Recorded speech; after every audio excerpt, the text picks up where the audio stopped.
दोस्तों, आप सोचिए, जहां पूरी दुनिया के देश ईरान और अमेरिका के झगड़े से दूर भाग रहे थे, वहां भारत बीच में आकर बात करवा रहा है।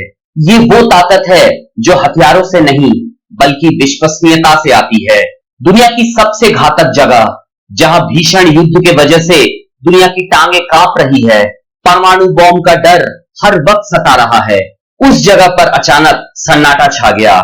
ईरान और अमेरिका, जिनके आपस में ऐसी टकराहट थी कि पूरी दुनिया को वर्ल्ड वॉर 3 का खौफ सता रहा था, उन्होंने एकाएक सीज फायर कर लिया।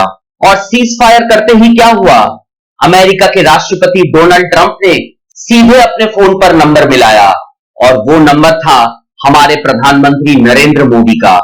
यकीन नहीं आता ना, लेकिन ये बात मैं नहीं कह रहा, ये रिपोर्ट्स और इंटरनेशनल मीडिया कह रही है। ट्रंप ने सीज फायर की घोषणा के बाद सबसे पहला कॉल किसको किया? आइए समझते हैं इसके गणित को, और समझते हैं वो जगह जहां से भारत की नब्ज चलती है। आप सोचिए, जब दो बड़े ताकतवर देश आपस में भिड़ने वाले हों, तो तीसरा देश क्या करता है? आमतौर पर दूर हट जाता है। लेकिन यहां तो उल्टा हो रहा है। ट्रंप ने ईरान के साथ बातचीत की पहल करते ही उसके ठीक 24 घंटे के अंदर पीएम मोदी को फोन घुमा दिया। ये कॉल कई मायनों में बेहद खास है, क्योंकि फरवरी की शुरुआत में जब दोनों नेताओं के बीच बातचीत हुई थी, तो चर्चा थी ट्रेड डील की, टैरिफ की। उस समय मिडिल ईस्ट में खून नहीं बहा था, लेकिन आज इस कॉल में चर्चा किसकी थी? ग्लोबल पीस और एनर्जी सिक्योरिटी की। एक्चुअली बात कुछ और है। इस कॉल से पहले अमेरिकी विदेश मंत्री मार्को रूबियो और हमारे विदेश मंत्री डॉक्टर एस जयशंकर के बीच लंबी चर्चा हुई थी।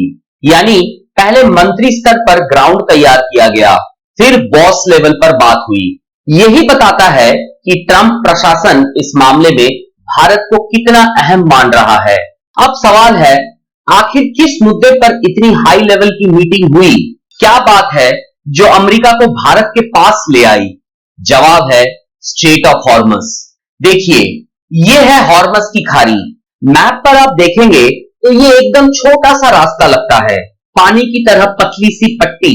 लेकिन ये पट्टी दुनिया की सबसे महंगी पट्टी है, क्योंकि यहीं से दुनिया का जितना भी तेल समंदर के रास्ते से जाता है, उसका 1/3 हिस्सा इस छोटे रास्ते से होकर गुजरता है। अब कैच ये है कि ये रास्ता दोनं देशों के बीच में दबा हुआ है। एक तरफ ईरान, दूसरी तरफ ओमान।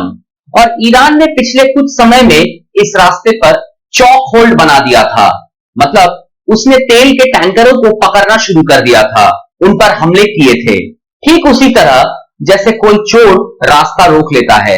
अमेरिका जानता है कि अगर ईरान के साथ सीज फायर सफल बनाना है, तो सबसे पहले इस रास्ते को बिना रुकावट खोलना होगा, क्योंकि अगर यह रास्ता बंद हुआ तो दुनिया भर में तेल के दाम आसमान छू लेंगे। अमेरिका के पेट्रोल पंप से लेकर भारत की गाड़ियां तक सब ठप हो जाएगी। अब आप सोचिए, इस रास्ते की सुरक्षा में सबसे बड़ी भूमिका किसकी है? अमेरिका की नेवी तो है, लेकिन इस रास्ते के सबसे बड़े यूजर्स में से एक है भारत। हमारे यहां आने वाला तेल, गैस सभी इसी रास्ते से आता है। इसीलिए ट्रंप को भारत की जरूरत है।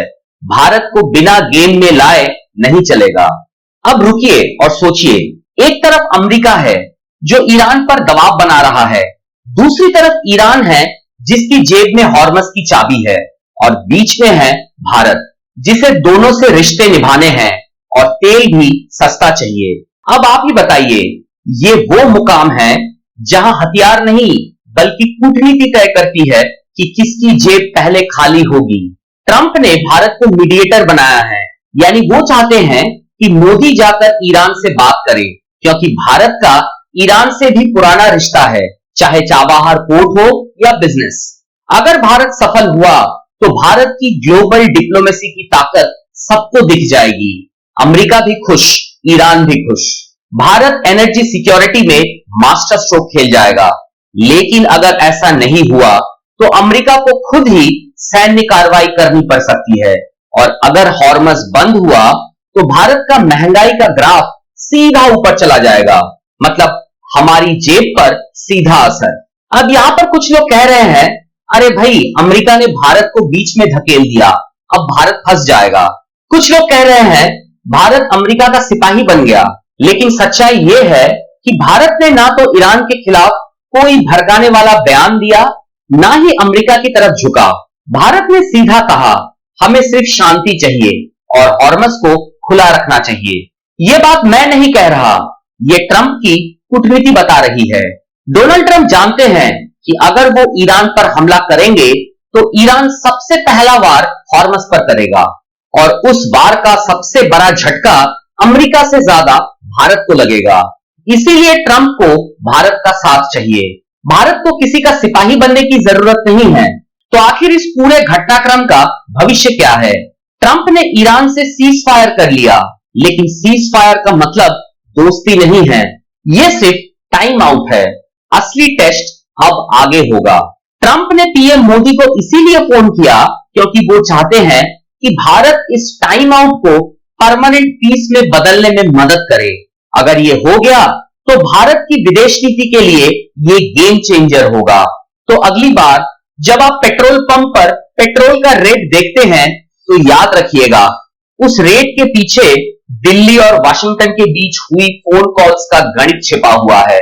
और अभी तो ये सीरीज शुरू हुई है, फिलहाल हॉर्मस पर नजर बनी हुई है। तो दोस्तों, कैसे लगी ये जुगलबंदी?